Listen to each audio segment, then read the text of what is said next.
ফাইন্নাহু লি ওয়া আনা আজজি বিহি। রোজাটা হলো একমাত্র আমার জন্য, রোজাটা হলো একমাত্র আমার জন্য। সুতরাং আমি জানি আমার বান্দার রোজার সওয়াব কত দিতে হবে। 700 দিতে হবে না 7,000 দিতে হবে না 7 লক্ষ দিতে হবে, ওটা আমার উপরে ছেড়ে দাও, আমি বুঝে নেব। আল্লাহ আকবার। রোজার বেলাতে আল্লাহ তাআলা কি বলছেন? এটা আমার। নমস্কার আল্লাহর নয়? তখন কেন আল্লাহ তাআলা বললেন না যে এটা আমার? সাদাকা কার? তো আল্লাহর। আল্লাহ কেন দাবি করছেন না যে এটা আমার? সবই আল্লাহর, কিন্তু খাস করে রোজাকে বলছেন এটা আমার। একটা বুঝাবার একটি মাত্র উদ্দেশ্য হলো এই, রোজার ফজিলত এর মোকাবেলা করা সম্ভব নয়, এবং এর ভেতরে এমন একটা বৈশিষ্ট্য আছে যেই বৈশিষ্ট্যটা অন্য ইবাদতের ভেতরে নাই। এই জন্য আল্লাহ তাআলা বলছেন খুশি হয়ে যে এটা আমার। আচ্ছা, আমার উপরে ছেড়ে দাও, আমি কত বদলা দেব। অনেক কারণের ভেতরে একটা কারণ বলছি, রব্বুল আলামিন রুজি দাতা, রুজি দেন, কিন্তু তিনি কি জীবনে কোনো রুজি গ্রহণ করেন না? উনি কি জীবনে কোনোদিন বিরিয়ানি, ফ্রাই রাইস, মাংস ভাত, এই সেই আবি ঝাবি যতগুলো আমরা খাই, রব্বুল আলামিন তো সাপ্লাই দেন উপর দিক থেকে। তিনি হলেন রাজ্জাক, কিন্তু তিনি কি নিজে গ্রহণ করেন? তো করেন না। তাহলে আল্লাহর চরিত্র কি? দেখেন, দুটা চরিত্র বলছি আজকে, মাত্র দুটো বলছি, খেয়াল করেন এদিকে। আপনারা রোজ পড়ছেন কিন্তু তর্জমা জানেন না। লা তাখুযুহু সিনাতুন ওয়ালা নাওম। আল্লাহ তাআলাকে জীবনে কোনোদিন ঘুম আসে না। আল্লাহ রাব্বুল আলামিন জীবনে কোনোদিন তাকে ঢুলন আসে না। একটা ঢুলে যাওয়া আর একটা ঘুমিয়ে যাওয়া। ঢুলে পড়া মানে কি? বসে বসে এমনি করে একটু করে চোখ লেগে গেলে মানুষ কি করে? ঝুঁকে। আল্লাহকে এটাও হয় না। এবং আমি যেমন লম্বা পা করে ঘুমিয়ে যাই, অঘোর ঘুমে, জ্ঞান থাকে না, অঘোর নিদ্রাতে যখন আমি লুটিয়ে পড়ি তখন আমি পরম সুখে সুখী হই, সে ঘুম আল্লাহ রাব্বুল আলামিনকে আসে না। দুটো সিফাত আল্লাহর চরিত্র দুটো। আর একটা চরিত্র আল্লাহ তাআলা শিখে রাখেন, রব্বুল আলামিন জীবনে কোনোদিন আহার করেন না। আল্লাহর পানাহার নেই, আল্লাহ তাআলা পানি পান করেন না, আল্লাহ রাব্বুল আলামিন কোনো খানা পানি সেবন করেন না। তাহলে আল্লাহর একটা বিশেষ বৈশিষ্ট্য যে তিনি রুজি গ্রহণ করেন না। এবার আপনার রোজাটাকে কেন বললেন এটা আমার? তাকান, আপনি রাত 4টা 35 মিনিটে খানা বন্ধ করেছেন, পানি খেয়ে নিয়েছেন, নেওয়ার পরে পানি বন্ধ করে দিয়েছেন, দিয়ে কি সংকল্প করলেন? ইনশাআল্লাহ সূর্য ওঠা থেকে শুরু করে জোহর পর্যন্ত, জোহর থেকে নিয়ে আসর পর্যন্ত, আসরের পর থেকে নিয়ে 5টা 45 পর্যন্ত, এর লম্বা সময়ের ভেতরে আমি পানি পান করব না, আমি খানা গ্রহণ করব না। না খেয়ে থাকবেন বলে আপনি সংকল্প করলেন। না খেয়ে থাকা কার স্বভাব? 5 মিনিট আগে বললাম, আল্লাহর স্বভাব। আল্লাহ তো অনাদি অনন্তকাল থেকে এই চরিত্রের উপরে বিদ্যমান। উনি রুজি গ্রহণ করেন না, উনি খানা খান না। আমি আল্লাহ রাব্বুল আলামিনের ওই সিফাতটাকে ধারণ করতে গেলাম, আমিও খাবো না, আমিও পানি পান করব না। তো আমার মতো দুর্বল মানুষ, আমার মতো একটা জাইফ মানুষ, আমার মতো একটা কমজোর মানুষ এই চ্যালেঞ্জকে গ্রহণ করে নিয়ে কতক্ষণ চলতে পারবো? যখন 13 ঘন্টা হলো তখন আমার 12টা বেজে গেল। আমি তখন হাঁপিয়ে উঠলাম, আর পারি না, রোজা লেগে গেছে, আর চলতে পারি না, আর উঠতে পারি না, এই উমুক আর তুমুক নানান কথা বলে শেষের বেলায় কি করলাম? 5টা 45 মিনিট যখন হলো তখন আল্লাহর রুজিকে সামনে পেয়ে বিসমিল্লাহ বলে মুখে দিলাম, ইফতার করলাম। রব্বুল আলামিন বলছেন, রে খেপারা, তোরা আমার একটা সুন্দর চরিত্রকে ধারণ করার চেষ্টা করছিলি, না খেয়ে থাকা, কিন্তু তোরা পারলি না। কেন? যে তোরা কমজোর। আমি কোরআনে বলেছি খোলেকাল ইনসানও দয়ীফা, আমি মানুষকে তৈরি করেছি একেবারে দুর্বল করে।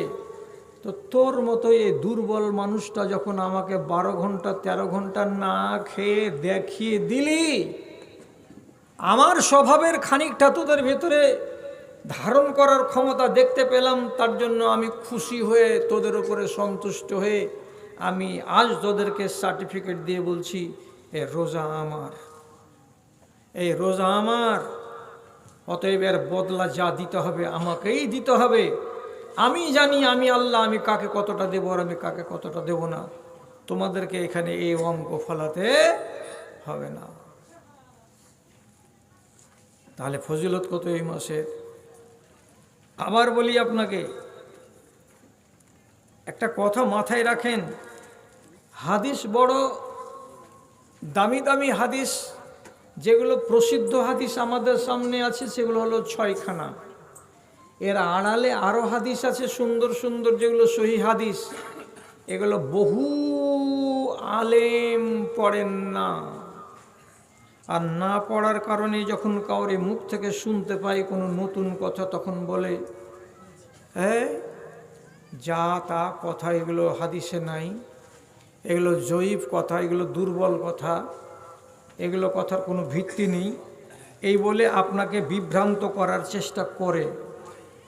কিন্তু আপনাকে আমি বলছি আল্লাহর কসম খেয়ে যে আপনি বিভ্রান্ত হবেন না। আর আপনাকে বলছি সহি কথাটাকেই শুনেন, আর সহি কথাটাকে শুনে হেফাজত করেন, জাল কথাটা নয়। সেটা হলো এই 7টি জায়গা আছে, যেই জায়গাতে আপনি যদি শুধু এমনি করে আল্লাহ তাআলার কাছে নিজের গুনাহগার মানুষ হিসাবে হাত দুখানাকে তুলে খালি মার্জনা চান রব্বুল আলামিনের কাছে, তাহলে সেই জায়গা 7টা গ্যারান্টেড আপনার মার্জনা হবে। কিন্তু এমন একটা জায়গার কথা আজকে আপনাকে বলছি, সেটা ওই 7 জায়গা থেকে আলাদা। উদাহরণ, সহি হাদিস আল্লাহ তাআলা নবী বলছেন, শেষ রাতে সারা জগৎ যখন ঘুমাবে, তখন যদি কোনো একটা মানুষ নিজের বিছানাকে ত্যাগ করে ঘরের ভেতরে হোক অথবা মসজিদে হোক 2 রাকাত সলাতুল হাজা, দরকারের নামাজকে পড়ে নিয়ে আল্লাহ তাআলার সামনে নিজের খাকসারি প্রকাশ করে এবং ক্ষমা প্রার্থনা করে, তো আল্লাহ তাআলা বলছেন তুমি ক্ষমা পাবে। এটা তো গভীর রাত, 2:30 3টা, এটা প্রতি রাত, এটা আলাদা হয়ে গেল।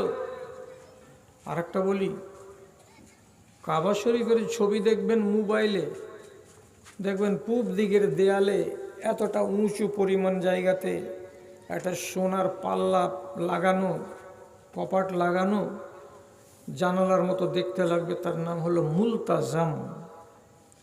ওইখানে যদি এমনি করে আপনি হাত রাখেন আর রাখার পরে নিজের ফরিয়াদ আল্লাহ রাব্বুল আলামিনকে বলতে পারেন, তো মনে মনে ধরে নেন আমি আল্লাহ তাআলার দরবারে এসে আল্লাহর সামনে দাঁড়িয়ে আমি মনের কথা বলছি।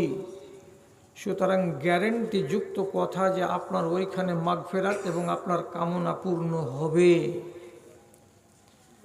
সবটি বলবো না, খালি আপনাকে নিজের মনের কথাটা বলার জন্য এইটি শুধু ভূমিকা স্বরূপ বলছি। 7 চক্কর যদি সাফা আর মারওয়াকে দৌড়ানো হয়, হজে গেলেও হবে, উমরাতে গেলেও হবে। সাফা মারওয়া দৌড়াতে গিয়ে আপনার শেষ হবে 7ম চক্করটা উত্তর দিকে মারওয়া পাহাড়ে গিয়ে। মারওয়া পাহাড়ে 7ম চক্কর শেষ করার পরে সোজা দক্ষিণ দিকে মুখ না করে একটু কচ করে কাবা পাবেন, এই কচ দিকে তাকাবেন আর দাঁড়িয়ে দাঁড়িয়ে হাত উঠিয়ে আল্লাহ রব্বুল আলামিনের কাছে যে প্রার্থনাটা করবেন সেটাই রব্বুল আলামিন মঞ্জুর করবেন। এখানে তো আপনাকে 1 লাখ টাকা খরচ না করলে তো ওই জায়গায় যাওয়া যাবে না। মিনার মাঠে পাথর মারতে হয় বুথকে, 3 নম্বর বুথের কাছে পাথর মেরে দেওয়ার পর আপনি দীর্ঘ সময় ধরে ওইখানে দাঁড়িয়ে দাঁড়িয়ে মুনাজাত করবেন। আপনার গ্যারেন্টি যুক্ত এগুলো মুনাজাত আল্লাহ কবুল করবেন। 9 তারিখ জিলহিজ্জা মাসের কুরবানির আগের দিন আরাফার মাঠে ফাঁকা মাঠ, খাঁ খাঁ করছে রোদ, আর আপনি এহরাম পরে আছেন, মাথা ঢাকতে পাবেন না, বগলের উপর দিয়ে কাপড় আর নিচে সাদা একটা লুঙ্গি আর উপরে সাদা একটা চাদর চাপিয়ে আছেন। জোহরের ঢিলা থেকে নিয়ে মাগরিব পর্যন্ত ওইখানে আরাধনা করবেন। সেই বুক ফাটা কাঠ ফাটা রোদে বুক ফাটা ক্রন্দন যদি আল্লাহ রব্বুল আলমিনের সামনে করা যায়, আল্লাহ রব্বুল আলমিন বলছেন এই দোয়া রদ করা হয় না, এগুলো কবুল হয়ে যায়। এটাও তো আপনি লাখ টাকা 4 লাখ টাকা খরচ না করতে গেলে এটা পাবেন না। কেন যে হজের মাঠে আরাফা, হজের কালে আরাফা হবে, তাছাড়া তো আরাফা হবে না।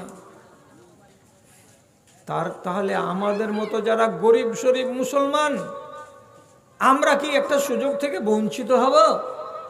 রব্বুল আলামিন দয়া করে দিলেন আমার উপরে, মধ্যবিত্তর উপরে, নিম্ন মধ্যবিত্তের উপরে, গরিবের উপরে, ঝুপড়িতে যে বাস করে তার উপরে।